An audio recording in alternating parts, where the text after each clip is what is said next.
మనతో పాటు ఉన్నారు వైఎస్ఆర్సీపీ అధికార ప్రతినిధి హనుమంత్ రెడ్డి గారు. ఆయన అడిగి తెలుసుకుందాం. నమస్తే అండి. నిత్యావసర ధరలు ఆంధ్రప్రదేశ్ రాష్ట్రంలో పెరిగిపోయాయని చెప్పి రోజుకొక పందాలో చంద్రబాబు నాయుడు గారు విమర్శించడం జరుగుతుంది. నిజంగానే నిత్యావసర ధరలు పెరిగాయా? పెరిగితే అవి ఎందుకు పెరిగినట్లు, ఎలా పెరిగాయి? దేశవ్యాప్తంగా ప్రపంచవ్యాప్తంగా అన్ని రకాల వస్తువులు నిత్యావసర ధరలు అన్ని రకాలుగా అన్ని చోట్ల పెరిగాయి. నేనేమంటున్నానంటే చంద్రబాబు నాయుడు గారు 14 సంవత్సరాలు ముఖ్యమంత్రిగా పనిచేశాడు. నేను వచ్చిన తర్వాత నిత్యావసర ధరలు తగ్గిస్తానని ఎక్కడైనా చెబుతున్నాడా? లేకుంటే కరెంటు బిల్లులు తగ్గిస్తామని చెప్తా ఉన్నాడా? అవి అన్ని చోట్ల పెరిగాయి. ఆంధ్రప్రదేశ్లో పెరిగాయి, తెలంగాణలో పెరిగాయి, కర్ణాటకలో పెరిగాయి, తమిళనాడులో పెరిగాయి. నేనేమంటానంటే నిత్యావసర ధరలు పెరిగాయి.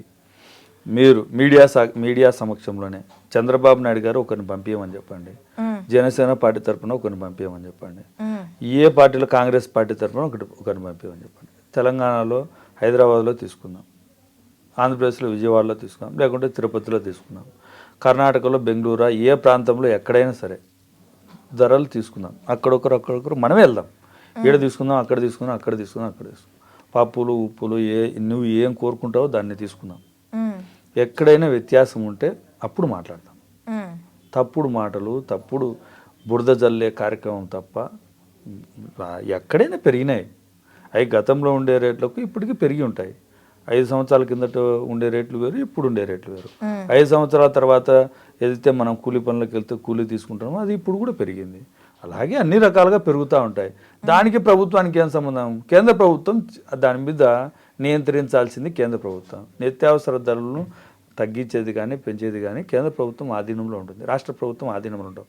ఎక్కడ ఈ దేశంలో ఎక్కడ నిత్యావసర ధరలు పెరిగే పరిస్థితి కాలానుగుణంగా పెరుగుతున్నాయి తప్ప ఎక్కడ పెరగలే.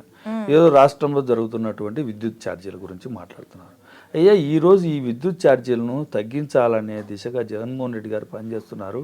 విద్యుత్ రిఫార్మ్స్ తీసుకొస్తున్నారు. విద్యుత్ వ్యవస్థను నష్టాల బాట నుంచి లాభాల బాటలోకి తీసుకొస్తున్నారు జగన్మోహన్ రెడ్డి గారు. అంటే జగన్మోహన్ రెడ్డి గారు తీసుకున్న చర్యల పట్ల గతంలో 2014 నుంచి 2019 వరకు ఏదైతే నువ్వు పీపీఎల్ కుదుర్చుకున్నావో, రాష్ట్ర వ్యాప్తంగా ఏదైతే పీపీఎల్ కుదుర్చో అవన్నీ నువ్వు ఏదైతే పెత్తందారులకు కొంతమంది ప్రైవేటు సంస్థలకు 25 సంవత్సరాలకు డబ్బులు ఎక్కువ పెంచి ఏదైతే చేశావో అదంతా తప్పు అని జగన్మోహన్ రెడ్డి గారి ప్రభుత్వం వచ్చిన వెంటనే దాని మీద చర్యలు తీసుకుంటే కోర్టులో స్టేలు తీసుకొచ్చింది చంద్రబాబు నాయుడు గారు.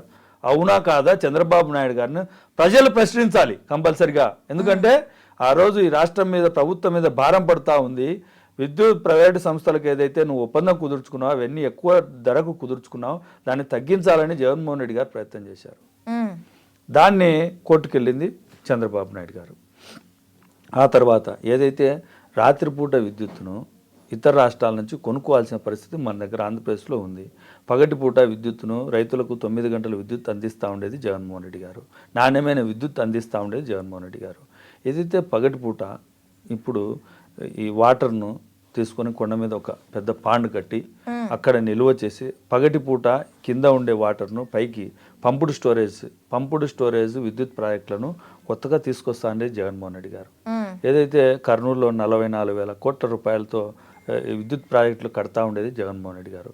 ఇవన్నీ విద్యుత్తుల రీఫార్మ్స్ తీసుకొని వచ్చి ఆ వాటర్ను ఏదైతే సోలార్ నుంచి వచ్చే విద్యుత్పత్తి ఏదైతే పగటిపూట 2.5 నుంచి 3 రూపాయల్లో వచ్చే విద్యుత్తును వాళ్ళే ఆ పంపుడు స్టోరేజ్ ద్వారా పైన నిల్వ చేసి రాత్రిపూట ఏదైతే ఈవినింగ్ అయిన తర్వాత ఎప్పుడైతే మనకు అవసరం ఉంటుందో అప్పుడు ఆ కరెంటును ఉత్పత్తి చేసేదిగా టర్బైన్లు కట్టి ఒక కొత్తగా ప్రాజెక్టులు తీసుకొస్తానే జగన్మోహన్ రెడ్డి గారు.